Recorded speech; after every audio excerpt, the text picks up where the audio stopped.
What's up guys, the Strong Boys 19 here. Today is going to be the day for me to do the discography ranking on one legendary all-time favourite band for me, the Rolling Stones. After close to a decade of incompletion, and for me to think about my very cringy early reviews, needless to say, I felt very good to complete the discography nonetheless. So this is going to be on all the 23 studio albums. However, there is one twist. There is an American release of a Stones album that is in the list, which I will get to later on. So this is all going to be for my personal opinions. If you want to share your list of either the whole discography or a top 10, please put them in the comment section below. Coming in at number 23 is Dirty Work. I personally think Dirty Work still is one of the most poorest and saddest excuses of a legendary rock band's career. If you have creative tensions between your songwriting abilities and the second main songwriter, these kinds of songs for me should be back to the drawing board. The songs to the album are really poorly executed with lackluster, horrid production on some of the tracks. It sounded very dated, and I never really liked this album, though there are tracks that try its best to intrigue me, but at the end of the day, it has not aged very well. Number 22, this is going to get controversial. It is Black and Blue. I know there are people that like or love this album and defend it more than me, but for me personally, I think Black and Blue's suffering a lot of anything remotely interesting. It is really a loose jam. It is great to hear Wayne Perkins and Harvey Mandel on this album for their lead guitar parts, but to me it just felt very sloppy and uninspired, especially with the monotonously awful cover of Cherry O Baby and the boring repetitive natures of Hey Negrita to the somewhat decent but then dragging opener of Hot Stuff. I do like the tracks like Fool to Cry to Hand of Fate and Crazy Mama, but for me, this album never really stood the test of time as a great album overall, and I still stand by my words saying that Jagger did not like this album whatsoever. Coming in at number 21 is going to be quite something very unexpected for me to say, and it is Undercover. Also, one of the contenders for one of the worst album covers of all time. But unlike the cover art, I actually quite like this album. It is more of a mixed bag. It has a lot of the heavy inspirations of something poppy and commercial with its new wave touches from Jagger's future tastes, and with Keith's dislikings for that. This album isn't as bad as I thought it would be. There are some high merits, and even some of the underrated tracks that I really enjoyed on this album, and enjoying one of the singles. Some of the lyrics can be very cheesy, but surprisingly, on a single like Too Much Blood, where it's possibly Jagger at one of his most darkest, Chris Kimsey's production is decent on this album.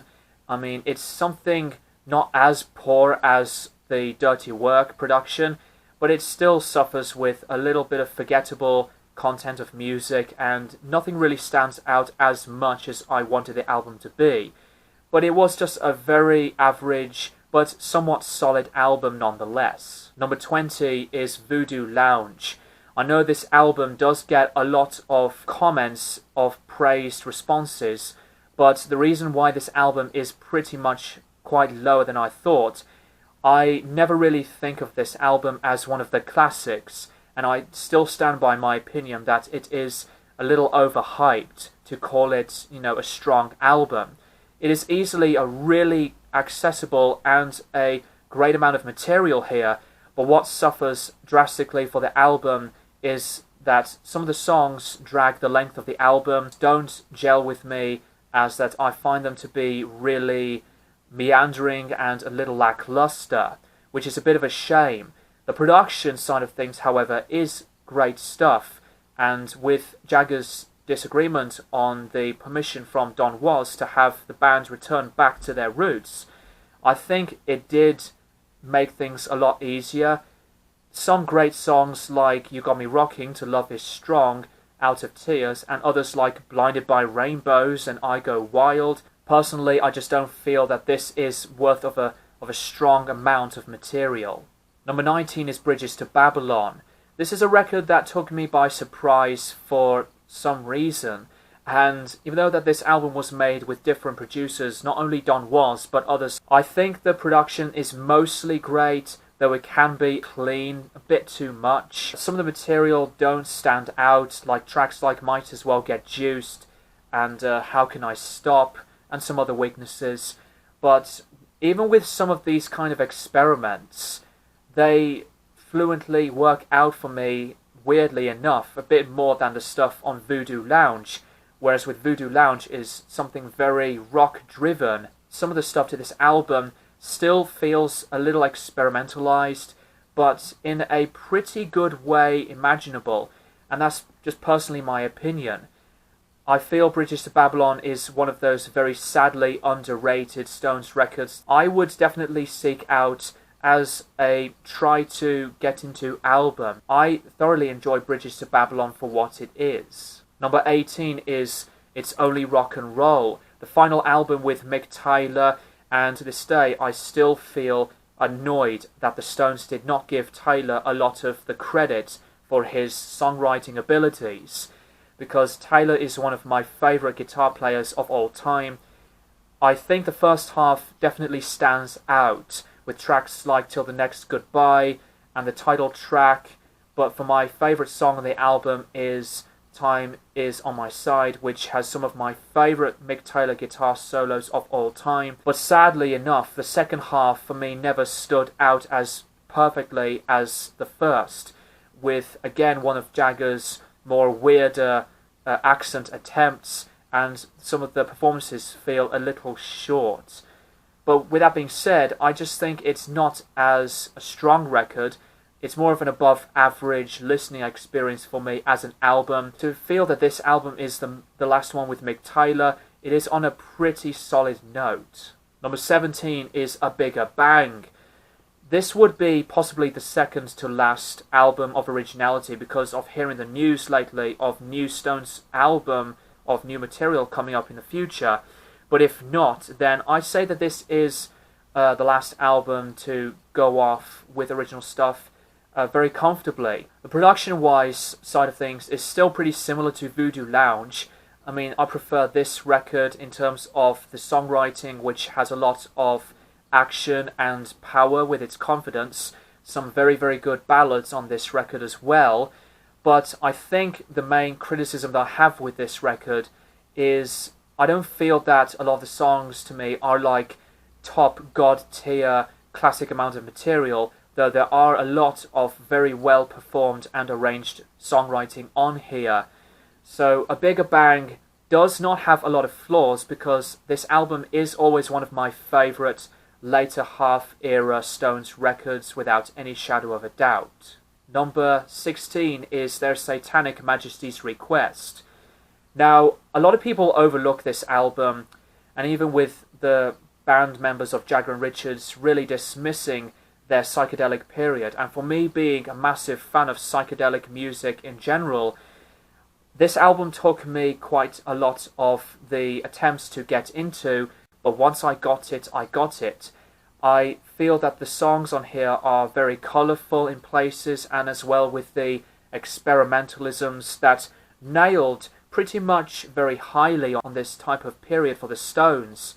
And this one was very sadly underappreciated for a lot of fans. So if you are into this kind of phase of a legendary rock bands that would try something out and to go into different sounds of territory, of songwriting and production, then I would definitely try this one out. And it is pretty much like an obvious comparison to Sgt. Pepper, which to me is not that important, because obviously Sgt. Pepper came out the same year as this.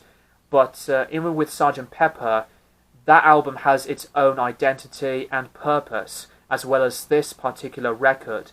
Their Satanic Majestys Request is a very, very good, accessible, psychedelic rock record. Number 15 is Steel Wheels. Steel Wheels, for some people to call it as a comeback album, I personally don't agree with that. Some of the poppiness is still here, there and everywhere on the material here. Bigger and huger sound of the band. A massive improvement over the Dirty Work era. It is another one that I really like a lot, and personally one of my underrated favourite Stones albums. Number 14 is Emotional Rescue.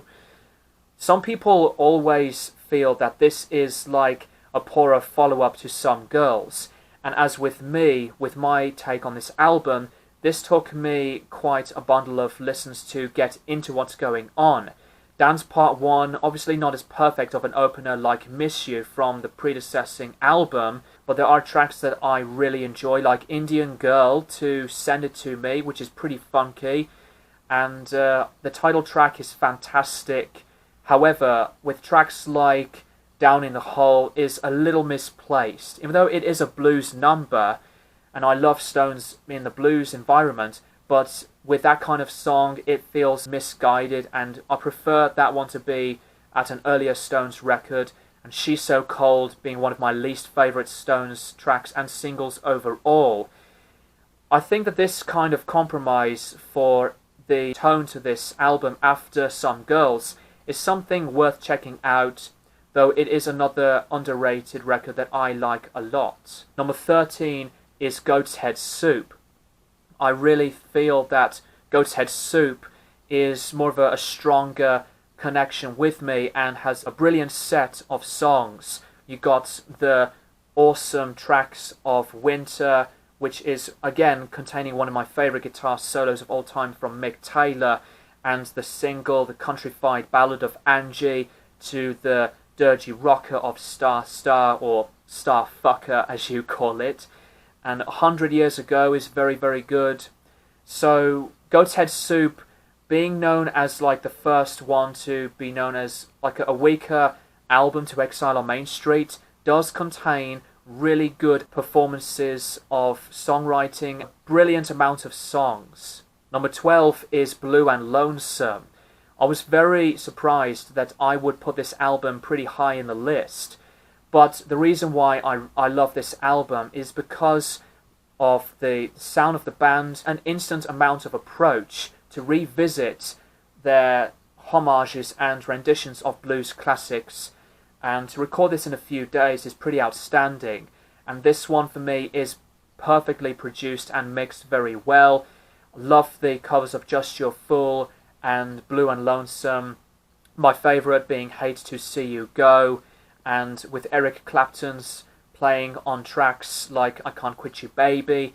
I feel that Mick Jagger still has his perfect range of vocals. For me, I think Jagger's vocals have been perfected and aged very well than Paul McCartney's. I know that's another topic for something else, but his vocals are at one of his best in a very, very long time. And they definitely deserved that Grammy for Best Traditional Blues Album. So Blue and Lonesome is a fantastic album to follow up a bigger bang more than 10 years later. Number 11 is Tattoo You. This album could have been in my top 10, but with the ones above it, they are more of the favourites. But with Tattoo You, it is an all-around stellar, great record. As much as the very overplayed and overrated Start Me Up still is, it is still a brilliant, booming track, and as well with other songs like Slave to Neighbours, and the second half contains other brilliant amount of songs, and the closer, Waiting on a Friend, is still sounding beautifully gorgeous. And with this style of production, it was something definitely worth coming back and listening to. And the material being recorded from sessions like on Some Girls to Emotional Rescue, I'm very glad that this collection of material is very well put onto a record, because this album just gets better every time I listen to this. So I would definitely seek that Tattoo You is worth the recommendation.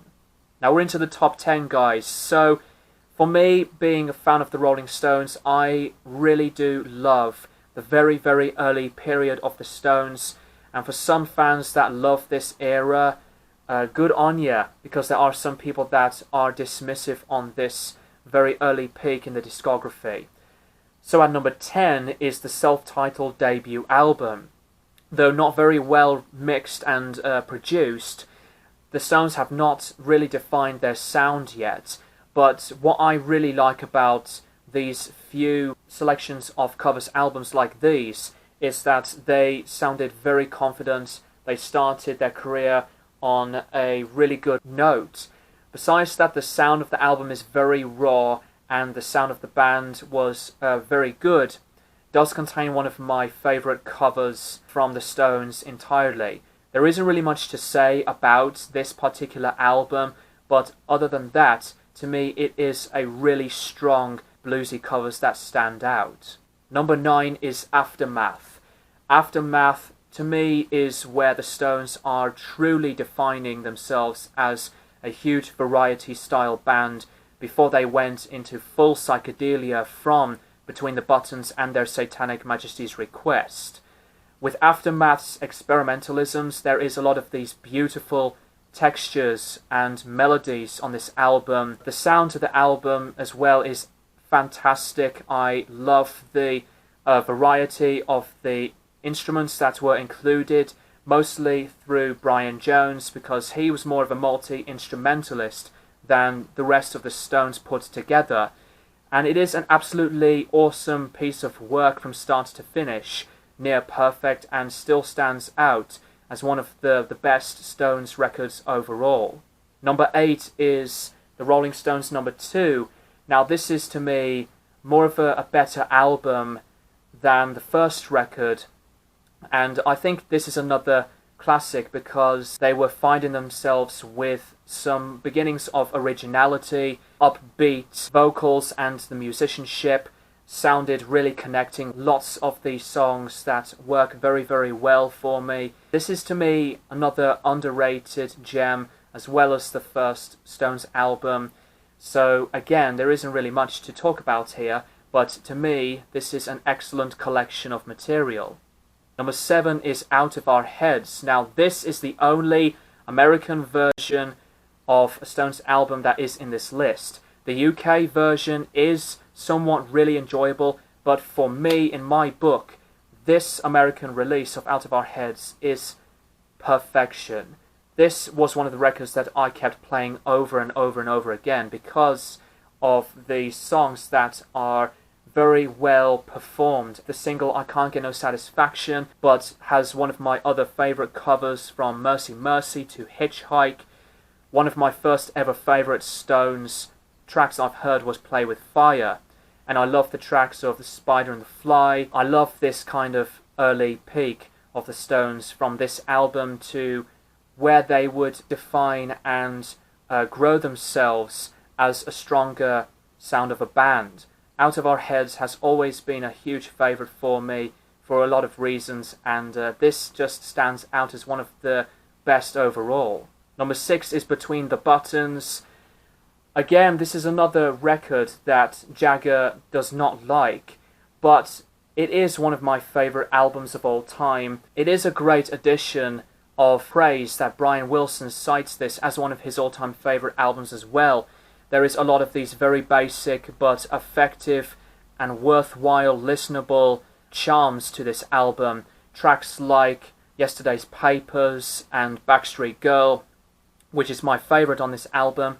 And you cannot forget the American release of the album with the classic songs of Ruby Tuesday and Let's Spend the Night Together, but other songs like Cool Calm Collected, Connection, All Sold Out, uplifting and wonderful collections of originality here. Number 5 is Some Girls.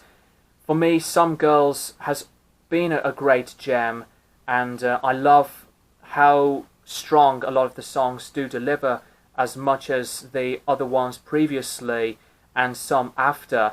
But with tracks like Miss You stands out, and the brilliant cover of Just My Imagination, and the very fast-paced rocker of Lies to Respectable as well. The countrified of the track Far Away Eyes, which is another classic for me. Beast of Burden is another wonderful song with vocal harmonies and with the aggressive, crunchy tone from some of the faster tracks, as I said.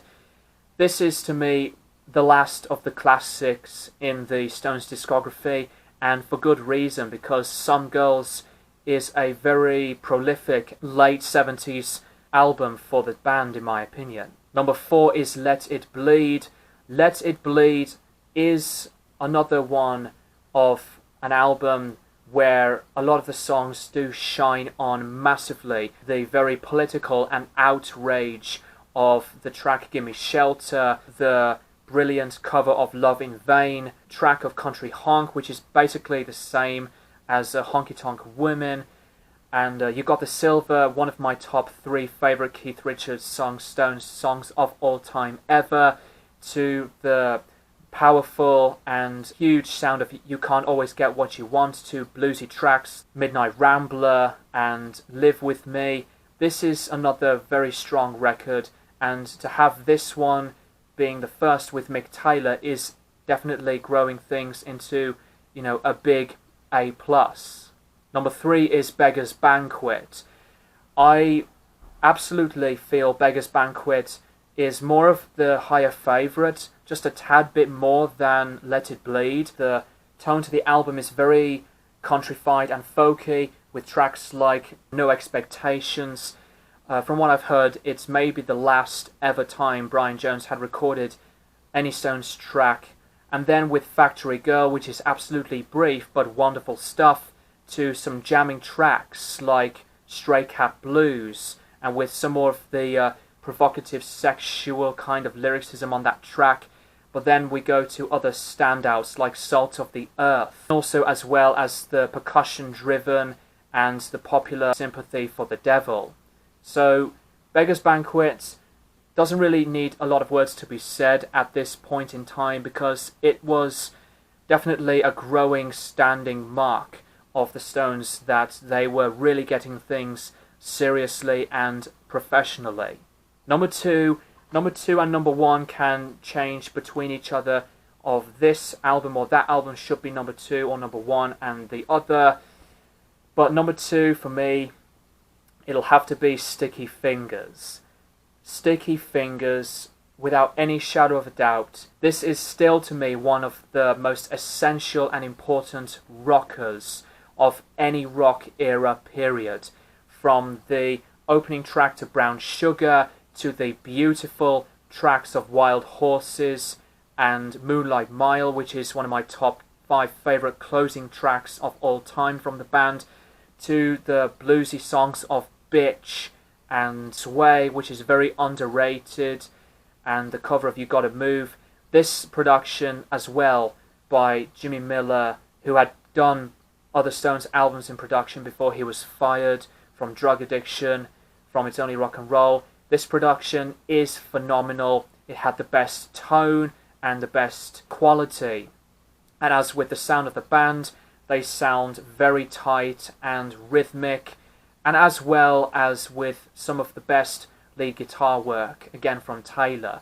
I could go on about Sticky Fingers because it is another one of the crowning achievements in any rock band's discography.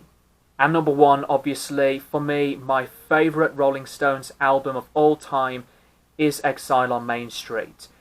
The reason why Exile on Main Street is my number 1 favourite, primarily because that while it was not the best in terms of production, I think the reason why I love this album very much is that it's got its own identity that I just draw myself back into. It has a big variety of songs from the rock side to the blues, not only from country as well, but to hear sounds of the soul to the gospel, and containing some stunning tracks like the opener Rock Soft to the rock and roll cracker of Rip This Joint, to the beautiful Sweet Virginia, Torn and Frayed, awesome, great, powerful tracks like Another Ballad, Shine a Light, to other numbers like Let It Loose, even with some of these covers that are excellent, like Shake Your Hips from Slim Harpo, and the Stop Breaking Down cover from Robert Johnson.